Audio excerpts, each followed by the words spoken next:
नमस्कार, स्वतंत्र केरला की फनकार में मैं प्रीति शुक्ला आप सभी का बहुत-बहुत स्वागत करती हूँ। आशा गणपत राव भोसले हिंदी फिल्मों की मशहूर पार्श्व गायिका हैं।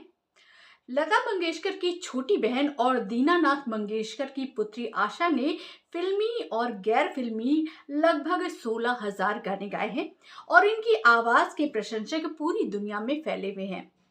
हिंदी के अलावा इन्होंने मराठी, बंगाली, गुजराती, पंजाबी, भोजपुरी, तमिल, मलयालम, अंग्रेजी और रूसी भाषा में भी गाने गाए हैं। आशा जी की विशेषता ये रही है कि इन्होंने शास्त्रीय संगीत, गजल और पॉप संगीत हर क्षेत्र में अपनी आवाज का जादू बिखेरा है और एक समान सफलता पाई है। गिनीज बुक के हिसाब से आशा जी ने सबसे अधिक गाने गाए हैं। आशा भोसले का जन्म 8 सितंबर 1933 को महाराष्ट्र के सांगली जिले के एक मराठी परिवार में हुआ था। इनके पिता दीनानाथ मंगेशकर प्रसिद्ध गायक एवं नायक थे, जिन्होंने शास्त्रीय संगीत की शिक्षा काफी छोटी उम्र में ही आशा जी को देनी शुरू कर दी थी। आशा जी केवल 9 वर्ष की थीं जब उनके पिता का स्वर्गवास हो गया था। पिता के स्वर्गवास के बाद उनका परिवार पुणे से कोल्हापुर और उसके बाद मुंबई आ गया। परिवार की सहायता के लिए आशा और इनकी बड़ी बहन लता मंगेशकर ने गाना और फिल्मों में अभिनय शुरू कर दिया। 16 वर्ष की उम्र में अपने 31 वर्षीय प्रेमी गणपतराव भोसले के साथ घर से पलायन कर पारिवारिक इच्छा के विरुद्ध इन्होंने विवाह किया। गणपतराव लता जी के निजी सचिव थे। यह विवाह असफल रहा। पति एवं उनके भाइयों के बुरे बर्ताव के कारण इस विवाह का दुखांत हो गया। 1960 के आसपास विवाह विच्छेद के उपरांत आशा जी अपनी मां के साथ 2 बच्चों को और तीसरे गर्भस्थ शिशु के साथ घर वापस लौट आई। 1980 में आशा जी ने राहुल देव वर्मन यानी कि आर.डी. वर्मन, जिनको लोग प्यार से पंचम दा भी कहते थे, उनके साथ शादी कर ली। इस विवाह के बाद आशा जी ने आर.डी. साहब की अंतिम सांसों तक उनके साथ सफलतापूर्वक अपनी शादी को निभाया। आशा जी गायिका के अलावा बहुत ही अच्छी कुक भी हैं। एक बार जब द टाइम्स ऑफ इंडिया के एक साक्षात्कार में पूछा गया कि यदि आप गायिका ना होती तो क्या होती, आशा जी ने जवाब दिया कि एक अच्छी रसोइया बनती। आशा जी एक सफल रेस्तरां संचालिका हैं। इनके रेस्तरां मुंबई और कुवैत में आशा के नाम से प्रसिद्ध हैं। आशा जी के फैशन और पहनावे में सफेद साड़ी, चमकदार किनारों वाली, गले में मोतियों के हार और हीरा प्रसिद्ध है। आशा जी एक अच्छी मिमिक्री आर्टिस्ट भी हैं। वे लता मंगेशकर और गुलाम अली की आवाज में गा सकती हैं। आशा जी को 18 बार फिल्मी फेयर के लिए नामांकित किया गया। उन्होंने 7 बार इसे जीता और 1979 में फिल्म फेयर जीतने के बाद आशा जी ने इसके लिए उन्हें नॉमिनेट करने से ये कहकर मना कर दिया कि नई प्रतिभाओं को भी मौका मिलना चाहिए। आशा जी को 2001 में film fair life time award भी दिया गया। आशा जी से जुड़ी इनमें से कौन सी बात आप पहले नहीं जानते थे, हमें कमेंट करके बताइए। और कैसा लगा आपको ये प्रोग्राम, ये भी बताइए। और कोई कमी हो या कोई सुझाव हो तो वो भी हमें कमेंट करके ज़रूर बताइए। और अब सीधा चलते हैं अब्दुल कवि के पास और देखते हैं कि आज किस नई उभरती हुई प्रतिभा से हमें वो मिलाने जा रहे हैं। तब तक कि मुझे यानी प्रीति शुक्ला को इजाज़त दीजिए। नमस्कार। नमस्कार। शुक्रिया प्रीति जी। स्वतंत्र कला के फनकार में एक बार फिर आपका स्वागत है। और आज आपकी मुलाकात में एक नए सिंगर से करवाता हूँ, नई गायकी के। जैसा हमने आपसे कहा कि गायकी या कोई भी फन एक टैलेंट होता है और कुछ लोग उस टैलेंट को निखारते हैं और आगे बढ़ते जाते हैं। आज मैं आपकी मुलाकात करवाता हूँ नैना से, जो सिंगिंग में एक लंबे समय से सिंगिंग का रियाज कर रही हैं और कई सारे उन्होंने स्टेज प्रोग्राम्स भी दिए हुए हैं। आइए हम उन्हीं से बात करते हैं और उनसे उनका परिचय जानते हैं। क्या नाम है आपका? नैना पटेल। नैना जी, आप कब से सिंगिंग कर रही हैं? सबसे पहले तो ये बताएं मुझे। मैं जब 6 क्लास से थी, 6 क्लास में थी, तब से मैं सिंगिंग कर रही हूँ। अच्छा, तो कितने साल हो गए हैं आपको भी? लगभग 6-7 साल। 6-7 साल। आप मुझे ये बताएं कि ये गाने का इंस्पिरेशन कैसे आपको लगा कि आप गाना गा सकते हैं, या किसको आप फॉलो करते हैं? वो एक्चुअली ये है सर कि मैं जब छोटी थी तो मैं गाती थी, तो मैं सिर्फ गाती ही थी और मम्मी पापा सब सुनते ही थे, लेकिन कभी ध्यान नहीं दिया गया। बट एक बार मेरे जीजा आए तो उन्होंने मेरा गाना सुना, तो उन्होंने कहा कि मासी इसको आप सिखवाइए क्योंकि अच्छा गा रही है। तब से मेरी सिंगिंग स्टार्ट हो गई। तो आपके गुरु कौन है, कहाँ से आपने सीखना शुरू किया ये, और कितने साल की उम्र थी जब आपने सीखना शुरू किया? मुझे अब 6-7 साल हो गए हैं, तो और मैं अब सीख रही हूँ सर के पास, हितांशु सर के पास, जो कि संगता देवी में स्वर संगम के नाम से उनकी संस्था चलती है। उनके पिताजी ने संस्था खोली थी और वो भातखंडे से रिलेटेड है, वही मैं सीख रही हूँ। लगभग 6-7 साल हो गए मुझे। इससे पहले आपने कहाँ कहाँ अपने प्रोग्राम्स दिए हैं, या कभी आपने किसी बड़े स्टेज पे लाइक इंडियन आइडल या सारेगामा में भी ट्राई किया? हाँ, मैंने इंडियन आइडल है, सारेगामा में भी ट्राई किया है, बट लखनऊ तक ही गई हूँ, लखनऊ के आगे मैं नहीं जा पाई हूँ। और यहाँ पे लोकल स्तर पर आपने कहाँ कहाँ प्रोग्राम किए हैं? लोकल में तो हमारे यहाँ जितने भी इवेंट वगैरह होते तो मैं सब में रहती हूँ, सभी में करती हूँ कुछ ना कुछ। तो आप मुझे ये बताएं कि आपका सिंगिंग में आइडियल कौन है, किस सिंगर को आप फॉलो करती हैं या उसकी तरह बनना चाहती हैं? मेरे लिए तो सभी आइडल है, लेकिन मेरे जो मेन आइडल है वो लता जी हैं, क्योंकि उनसे सभी कुछ ना कुछ सीखते हैं, तो मैंने भी उनसे बहुत कुछ सीखा है। तो क्या सिंगिंग में ही अब आपने अपना करियर चुना है, सिंगिंग में ही आपको आगे जाना है? जी सर। मैं चाहूँगा आप मेरे दर्शकों के लिए कुछ अपने एक दो गाने सुनाएं, जिससे कि हम भी आपकी प्रतिभा को और आगे बढ़ाने में थोड़ा सा सहयोग करते हैं। जी जी सर। क्या जानू सजन, होती है क्या गम की शाम, जल उठी सौ दिए जब लिया तेरा नाम। क्या जानू सजन, होती है क्या गम की शाम, जल उठी सौ दिए जब लिया तेरा नाम। क्या जानू सजन, कांटों में मैं खड़ी नैनों के द्वार पे, निस दिन बहार के देखूं सपने, चेहरे की धूल क्या चंदा की चांदनी, उतरी तो रह गई मुख पे अपने। क्या जानू सजन, होती है क्या गम की शाम।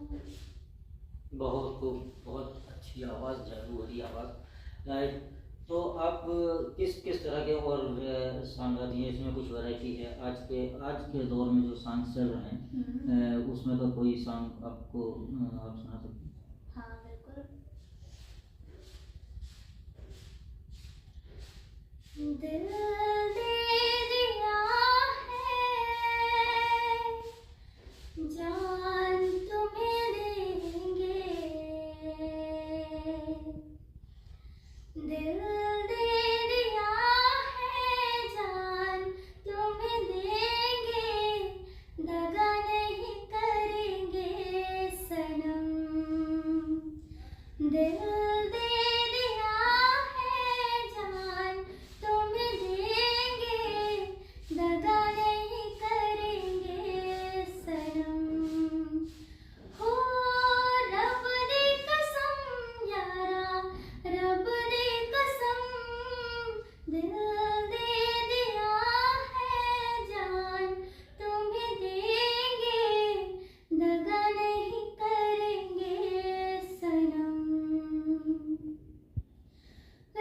जिंदगी ने मोड़ लिया कैसा, हमने सोचा नहीं था कभी ऐसा। रुक जिंदगी ने मोड़ लिया कैसा, हमने सोचा नहीं था कभी ऐसा। आता नहीं यकीन कैसे क्या हो गया, किस तरह मैं तुमसे बेवफा हो गया। इंसाफ कर दो, मुझे माफ कर दो, इतना ही कर दो करम। दिल दे दिया है जान तुम्हें देंगे, दगा नहीं करेंगे सनम। अब आप ये मुझे बताएं कि ये सिंगिंग क्या आपके परिवार में कोई और भी इससे करता था या ये आपने यहाँ से शुरू की हुई है? मेरी मम्मी करती है सिंगिंग, सिंगिंग करती हैं? उनको सिंगिंग बहुत पसंद है, बहुत ज़्यादा पसंद है। तो उन्हीं से इंस्पायर होकर आपने शुरू किया? हाँ जी। और कोई सॉन्ग जो आपका सबसे फेवरेट सॉन्ग हो, जो आपको लगता हो कि कहीं आपने गाया हो और उससे बहुत ज़्यादा पब्लिक का आपको अप्रिशिएशन मिला हो, बहुत ज़्यादा पब्लिक ने आपके लिए क्लैपिंग की हो, इस तरह का कोई एक सॉन्ग? हाँ सर, एक सिलसिला सॉन्ग है जो मैं गाती हूँ, तो मतलब बहुत ज़्यादा मुझे उससे वो रहता है कि जब मैं गाती हूँ तो पब्लिक हूटिंग करती है। जब मैं किसी कंपटीशन या इवेंट में गाती हूँ तो पब्लिक हूटिंग करती है। अच्छा। सिलसिला ये चाहत का न मैंने बुझने दिया हो,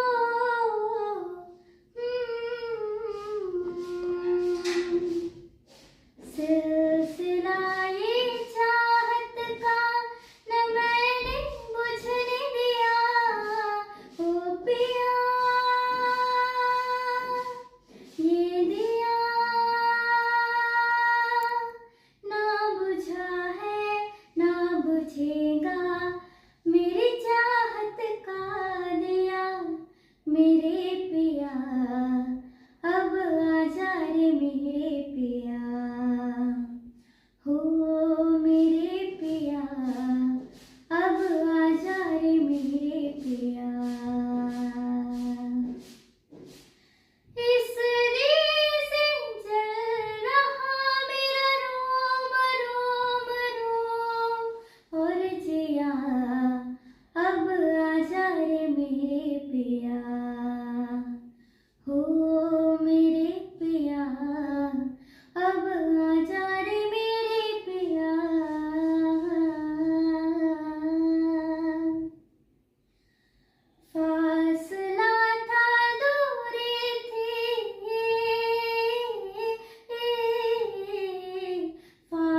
जैसा मैंने पहले भी आपसे बताया है कि मुझे संगीत के बारे में कोई भी बहुत बड़ा ज्ञान नहीं है, लेकिन जिस तरह से जो आवाज़ है, जो सॉन्ग्स इन्होंने सुनाए हैं नैना जी ने, उससे मुझे लगता है कि वाकई जिस तरह से मुझे पसंद आ रहा है उसी तरह से आप भी उनकी गायकी को पसंद करेंगे। इसके साथ ही मैं नैना जी आपसे कोई ऐसा गाना सुनना चाहूँगा जो आज के दौर में बहुत ज़्यादा पॉपुलर हो रहे हैं, जो बहुत फास्ट म्यूज़िक क्योंकि आज के टाइम में आ गई है, उस तरह का एक सॉन्ग आपसे ज़रूर सुनना चाहेंगे।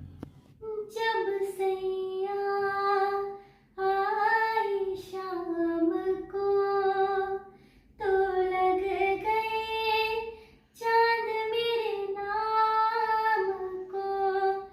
जब सैया आई शाम को तो लग गए चांद मेरे नाम को। सर पे रख के नाच फिरी मैं और जलते हुए इल्जाम को। जब सैया आई शाम को तो लग गए चांद मेरे नाम को। तो ये थी नैना पटेल जी, जिनकी गायकी को आपने सुना, जिनकी सिंगिंग को इन्होंने अलग अलग तरह से अलग अलग वैरायटी के आपको सॉन्ग सुनाए। और मैं स्वतंत्र प्रभात की तरफ से इनको बधाई देता हूँ, ये बधाई के पात्र हैं, और इनके लिए मैं स्वतंत्र प्रभात की तरफ से शुभकामनाएं देता हूँ कि आगे चल के ये अपने शहर का, अपने लोगों का, अपने देश का नाम रोशन करेंगी। ये आज के दौर में वो टैलेंट है जो टैलेंट गलियों में, मोहल्लों में होता है, और आगे चल के जब अपना नाम रोशन करता है तो इनके साथ में बड़े बड़े नाम जुड़ जाते हैं और एक ये बड़ा नाम पढ़ते हैं। फ्यूचर का, आने वाले समय का ये एक चमकता हुआ सितारा है, और मैं आशा करूँगा इनकी गायकी से ये अपने गायकी के आकाश में ये सितारा अपनी चमक को पैदा करे। स्वतंत्र प्रभात के लिए अब्दुल कबीर।